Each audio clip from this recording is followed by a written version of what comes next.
How's it going, everyone? My name is Dan Corrigan, and this video is going to be about my personal experience with having the coronavirus. My experience might be a little bit more unique because I don't have like a house. I live in my van, so I'm like semi-homeless, I guess you would say. When you first think about it, might not sound that crazy for having a virus, but when you take into consideration I can't be around other people while I have it, it kind of complicates things a little bit. Being that I need a place to shower, a place to use the restroom, and I can't necessarily use public stuff because I don't want to spread the virus. First, I just kind of wanted to jump into like a couple facts about me and maybe make it a little bit easier to tell why my experience went the way it is, or how, if you get the same virus, you might relate to it, or how it would affect you, because I do have some pre-existing conditions that made it a little scary. But basically, I'm making this video because I don't necessarily want people to be like scared to death of this thing, but I also want people to take it kind of serious, because it's not just a flu. It's not like, oh, I'm sick like I've been 20 other times in my life. It's way different than that. Very, very unique sickness, I would say. I am 32 years old. I skateboard for a hobby. I work for a skateboard instruction company part-time, and I help them kind of write scripts on how to teach people how to skateboard, as well as doing lessons for them as well.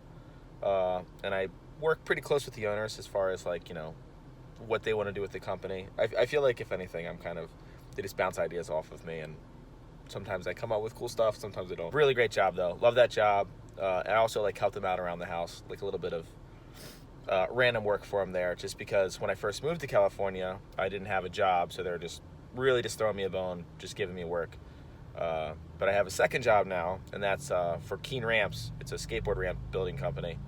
I had a little bit of experience building ramps back east, and I have a background in construction, even though it was road work, which doesn't exactly bleed too easily into building ramps, but I can read a tape measure and all that nonsense. So my buddy Corey hired me, and that job's been absolutely awesome.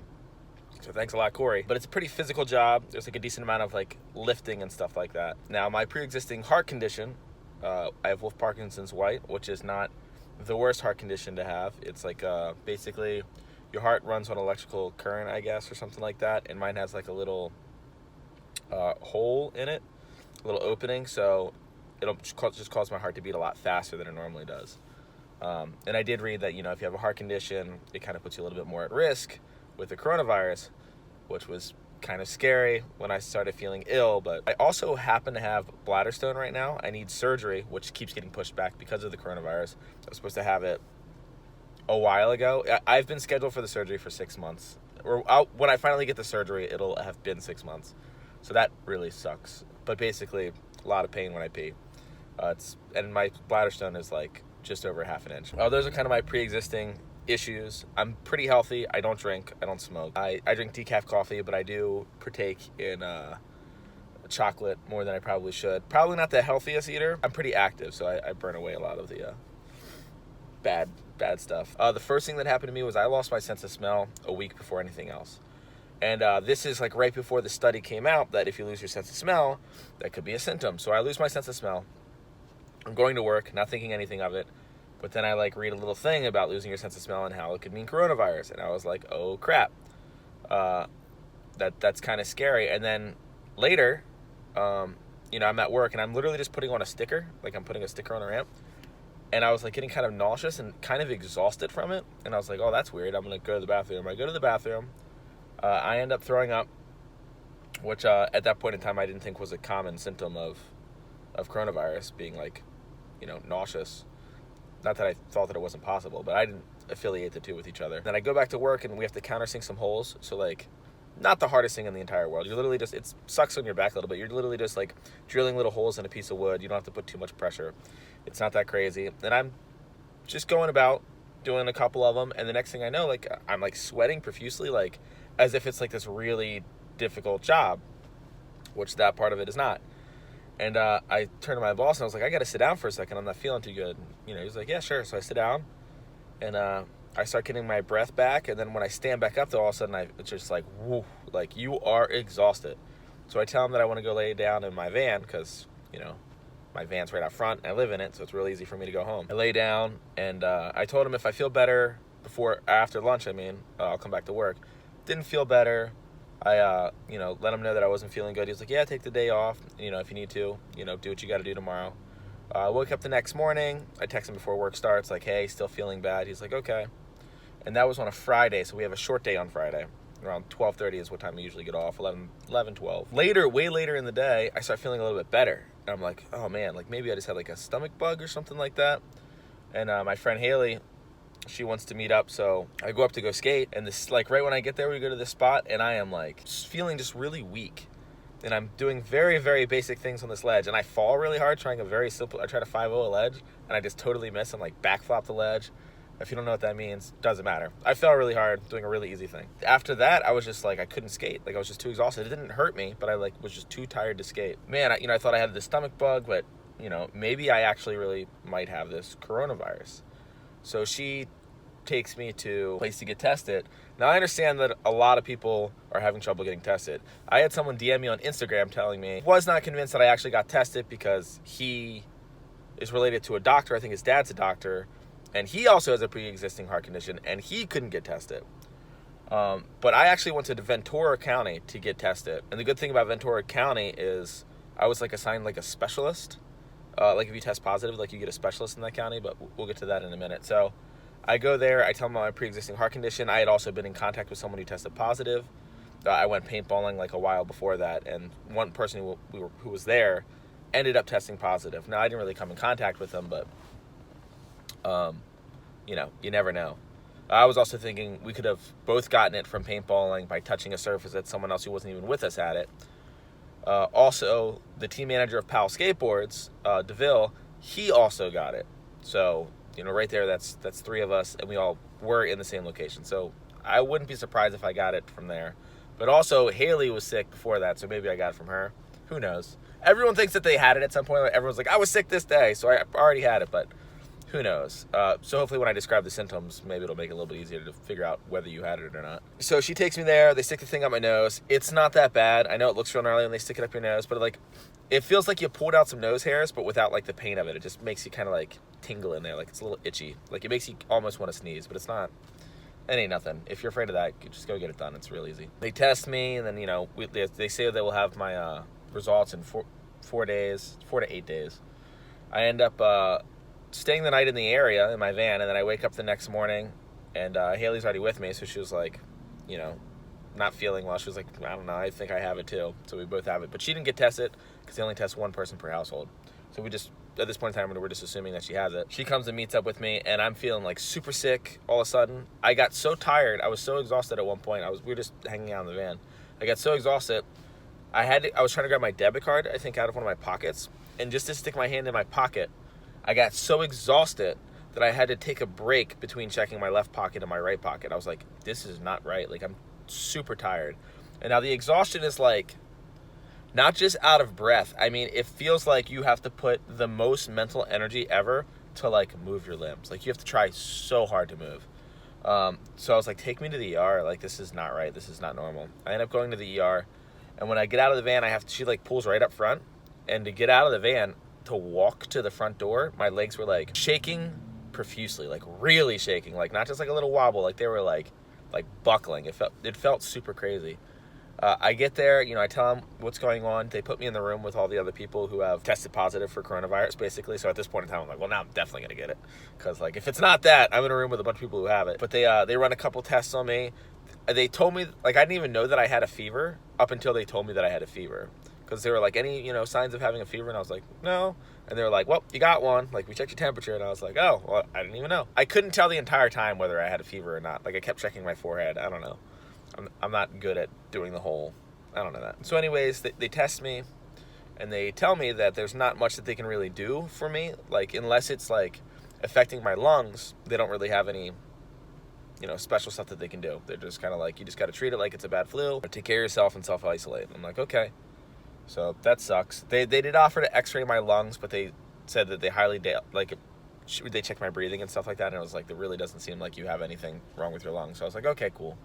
Like, I'm not going to waste their time, because they have, a room full of people that they're dealing with. I don't want to, like, add to that. Just let them help those people, and if it gets worse for me, I'll come back. So I leave, and then, like, probably, like, an hour after leaving, I start feeling, like, way better. Like, I start feeling, not normal, but, like, I start feeling better.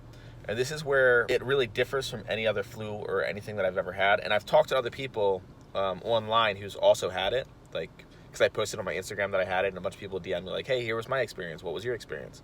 So we're all just kind of talking back and forth to each other, explaining what happened to us. And one of the similarities that I'm finding is that it's very like this the whole time. Like, it's not like you get a flu, you start feeling worse, you get worse and worse and worse and worse, then you're super sick, and then you start getting slowly better, and then you're better. With this, it's like you're fine, and then it hits you out of nowhere. You feel awful for X amount of time, and then it just goes away. And the symptoms seem to be on shuffle. For example, one of the most common symptoms for it is a cough. I had a cough for 1/2 hour. One of the nights I had a cough for a half hour, and that was it. It went away. Like, I didn't cough after that again. I never had trouble breathing, other than from being so exhausted it took a lot of energy to breathe. My appetite was like on and off. Like, sometimes I'd be really nauseous and I didn't even want to think about food.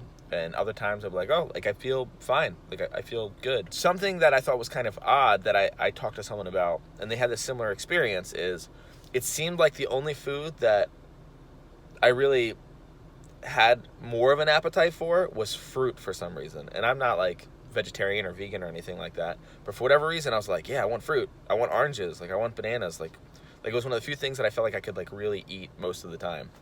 And someone randomly messaged me that they were like, hey, I could only eat fruit, and I was like, that's crazy, I can only eat fruit.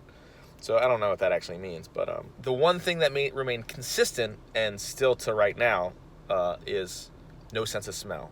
Now, I've been cleared by a doctor saying that I'm good to go. I'm already back to work. Life as usual. I have energy. I just skated for the first time, which takes a good bit of energy. And I still have like weakness from laying down on my back for 2 weeks straight, more than 2 weeks straight. No sense of smell. And my buddy DeVille, the PAL team manager, he actually called me because he knew that I had contact with a specialist and asked me, ask them if we get our sense of smell back, because he hasn't gotten his back yet either, and he got sick before me. Now, my sense of smell is if I take an orange and I stick it right up to my nose, and as hard as I can sort of smell it, but I can't like really smell it. And when I eat stuff, it's like, forget about it. If I were to eat crab meat and chicken back to back, I wouldn't be able to tell the difference in taste, only texture. Orange juice and apple juice, wouldn't be able to tell the difference in taste, only in texture. I could tell that they're both sweet, but that's it. Your palate is very awful. So then, yeah, it was on and off, up and down, feeling sick, not feeling sick, feeling sick, not feeling sick. A lot of like false hope. Like, I think this is it. I think I'm getting better. I've been good for 8 hours, and then just get slammed again. I mean, there was one point in time where I was good for an entire day. The next day I was like, yep. Woke up the next morning, I was feeling a little anxious, like a little bit of anxiety, but for the most part I felt good. And then that night I got slammed. I felt awful. Like, I kept thinking like, man, maybe I should go to the ER. And that was like an awful combination of anxiety and also feeling sick. And I should also note that Haley, who I was with, definitely like didn't get tested, but definitely had the same thing as me. Her symptoms were like in line with mine. She was fine, and then she wasn't. She also had, the worry was she has asthma, so I think she had like a little bit of trouble breathing, but definitely had like a bit of a fever on her. Definitely felt warm. Fatigue for sure. Exhaustion. She also had a bit of a panic attack. It just was completely lining up with my symptoms. She felt better, like, I think the day before that I started feeling better. Like I said, being in Ventura, or getting tested in Ventura, one of the benefits was I had a guy who would call me every other day and ask me how my symptoms were, answer any questions that I had. Not to mention, Instagram really offered a great network to connect with other people who had coronavirus and just kind of bounce questions back and forth. And like I said, one of the common denominators is the on and off symptoms, but a lot of people had symptoms that I never did, and I had symptoms that not a lot of other people did. Like, it really is like, there's 30 symptoms of this thing, and you're going to get like 6 of them, and they might not be at the same time. Fingers crossed you don't get the crappy ones. That's what it felt like to me. Because even Haley did get like a little bit slightly more different ones than I did. Like, Haley never threw up or anything like that. But like, a couple of questions that I asked the doctor was like about immunity. And I've been seeing like a lot of things of like, there's no evidence that, you're going to be immune if you got this. And it's absolutely true. It has not been proven that you are immune if you got this, or any immunity at all. Maybe you could get it the very next day. But my doctor was like, they're really suspecting that you're going to be immune for at least a certain period of time. This is what my specialist is saying, is like, we're pretty certain, based on like other diseases and stuff, that this is the case. You're probably going to at least be immune for a little bit, maybe forever, but we don't know. They have no idea. They're not even saying like they're thinking it's going to be forever. They're just thinking you're going to most likely be immune for a little bit, which was kind of exciting to me. But also, like, I'm still going to treat it as if I could get it any other way, because if I do get it again, I would be pretty bummed. It is like not worth it. Like, I don't know, man. Like, I feel like I'm pretty good at like fighting through stuff. Like, I have bladder stones, and like I'm in pain a lot, and I skate through that all the time, and I've been sick and skated through that and went to work and stuff like that, from being like, you know, having food poisoning and stuff like that. But this is like, I couldn't do anything. It was the worst. It sucks so bad. Some of the other things that I've been getting a lot of questions about is like the 5G tower. Like, are you anywhere near a 5G tower? By no means am I any sort of conspiracy theorist or whatever, but like, yeah, sure, man. Maybe the government's conspiring of like this, that, or the other, or like maybe this is the reason that this is like this, you know, some conspiracies. I'll listen to them, you know what I mean? Like, okay, man, the Earth's flat. I don't think so, but sure. But the 5G tower thing, man, just to like scratch that itch, I was like, okay, I will see if I'm anywhere near a 5G tower. And I'm not. Where I stay and work is absolutely nowhere near any 5G towers. So maybe nip that one in the bud. I don't know. I'm 100% positive that is not the case. That is not how I got it. And a lot of people also have questioned how I got the testing, as I explained earlier in the video, but someone actually wanted evidence of it, so I actually sent him a picture of my positive test, which I suppose I could do. I'll put it right here. Maybe I put it there. I don't know. I'm new to YouTube. This is my first actual video. But now that I'm better, there is definitely more of a getting back to normal curve than I expected. When I went back to work, I knew I was going to be like a little weak and fatigued from not moving so much, but it was a lot more than I thought. The other thing is you're kind of foggy. Like, my brain was kind of foggy. Just trying to like get back into the groove of everything, because like, yeah, man, they're right. Just sitting there and like watching Tiger King, you know, like in like one sitting, basically, definitely turns your brain to mush. Like, critical thinking definitely was a little bit slower. And I don't know if that is an after effect of the virus or just the fact that I didn't do anything for so long. Now I'm going to talk a little bit about the issues about the homeless part, or like the living in the van part, and what I did. With the using the bathroom thing, luckily, and if you are in a similar situation as me, you can do this. The hospitals have special porta pots for this section of the hospital that is set aside for people who have coronavirus. So I would recommend going to a hospital and using those porta pots, so you don't go to a public restroom, because there is, I think, some evidence saying that you can spread this through like fecal matter or something like that. Not positive that's true, but I have heard that more than once. So better safe than sorry. Try not to spread this. It's once you get it, you really understand how it could kill like someone with a compromised immune system or someone who is elderly. Like, it really knocks you down. The other thing, as far as like, you know, for showering, there's like kind of more options than you would think. So luckily, like, I'm, you know, in like Long Beach, so there's the shower by the beach. There's also, you can buy some water and just kind of rub it all over yourself. Like, you get these big bottles right here, and you get some body soap, which I have over there. There's also these, like, a bunch of people, like, I was surprised by how many people told me that they have this and that I could use it. They're like shower head pump things that people use for camping, that you can like heat up in the sun, and then you can, you know, it has water pressure and you can spray yourself down with that. That's pretty good.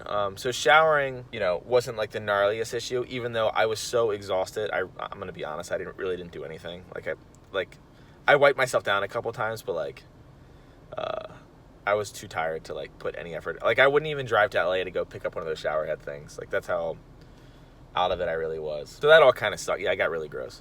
So that all kind of sucked. But there is things that you can do if you're in my situation to shower and go to the bathroom.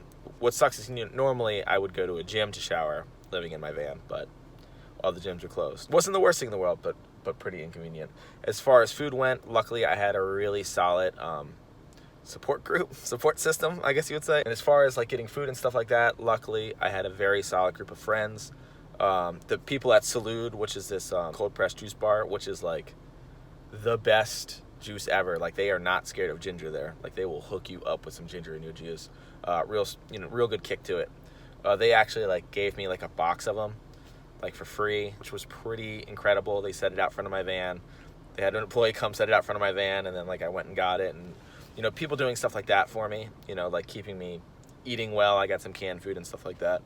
So it was definitely not the most convenient. Like, interestingly enough, I live in my van for the convenience. Like, I could, that's the difference. That's why I'm really not homeless. I could get an apartment if I really wanted to. I could afford to, but I don't want to, because I really like the fact that I never have to drive home. Like, I'm just already there wherever I go. If I go on a trip to San Diego, I can stay there. But the inconvenience really showed when I got this sick, and all of a sudden I have to self-isolate. It's kind of like the perfect storm to make living in a vehicle the most inconvenient thing in the world. Like, it low-key kind of sucked. And if I hadn't had Haley end up with me also being sick, it probably would have sucked even more, because there was a couple times where I'd be up and she'd be down, and I could help her out and take care of her, and then the vice versa, and then she could take care of me. So thank God for that. That was pretty incredible. The other thing that I would say about this whole coronavirus thing, another random thing, is like there's a lot of just like ideas of what's going on and like what doctors think, and I'm reading all these headlines, and a lot of them are like, maybe this is gonna help and maybe this makes it worse and stuff like that. Don't spread that information as facts, please, because we really are still not sure what's going on. Don't get me wrong, listen to everything. Don't be like, oh well, this is definitely how it is, because when I got it and everything that I had read and seen on it, and even watched some of these videos of like people talking about their coronavirus experience, I thought I had an idea of what it was going to be like and what I could do to help it, and it's way more jarring than you might expect. So I would suggest, personally, from my personal experience, eat a ton of fruit, do everything that you can to keep nutrients in your body, because when you don't have your appetite, you're not going to eat. You're not going to really eat anything. So the second you do have an appetite, make sure that what you do eat isn't something where you're trying to spoil yourself, because like, I haven't eaten in a while, let me get sushi. Like, no. Make sure that you drink a ton of water and eat a lot of nutritious food. Try to like keep track of like maybe what specifically you need. Like, look up what foods are good for nausea, what foods are good for fatigue, anything like that. And then just treat it like a really bad flu. That's about everything that I can say. Another piece of advice that I did get, though, was when your fever goes up, take Tylenol. The doctors are saying that you can take Tylenol, but to avoid other medicines that, like, for whatever reason aren't Tylenol. Like, you're supposed to avoid aspirin and stuff like that. And when I did take Tylenol, it did help the heat in my head go down. So essentially my fever went down when I started taking Tylenol. Try to regulate your fever that way. But all in all, you know, that's really most of the stuff I wanted to say. I just figured, since I got sick and I had my experience, I would take any of the information that I had and put it out there, just because I know a lot of people, you know, they're really confused on what this is and what it can actually do, because information is so scarce about it. So I figured maybe I could say something in this video that someone hasn't heard yet. Or maybe you're just getting sick now and you're a little bit worried about what you might be going through, or maybe you're not taking this serious, or you know someone who's not taking this serious, and you can show them this video and be like, hey, like, it really, really sucks, and it can actually be super, super dangerous. It's not just some regular cold. But other than that, yeah, that's really it. Thanks for taking the time to listen. I hope you learned something from this or heard something that you haven't heard before. If you have any questions, leave a comment. I'm actually going to try to answer questions, because I know that I've kind of jumbled on a little bit and kind of jumped from subject to subject. So if there's something that I was a little vague on, just ask me about it in the comments. Also, if you want to argue about some conspiracy theory about whatever, that would be great, because I've had some pretty good arguments on Instagram about it, and they are hilarious. Don't quote that Mike Ike guy or whatever his name is, man. Like, goodness gracious, he believes that the government's run by reptiles. Like, give me a break, come on. Anyways, if you do believe that guy, leave a comment. Unlike this video and then leave a comment. Hope that you don't get it, and have a great day. Thanks for watching.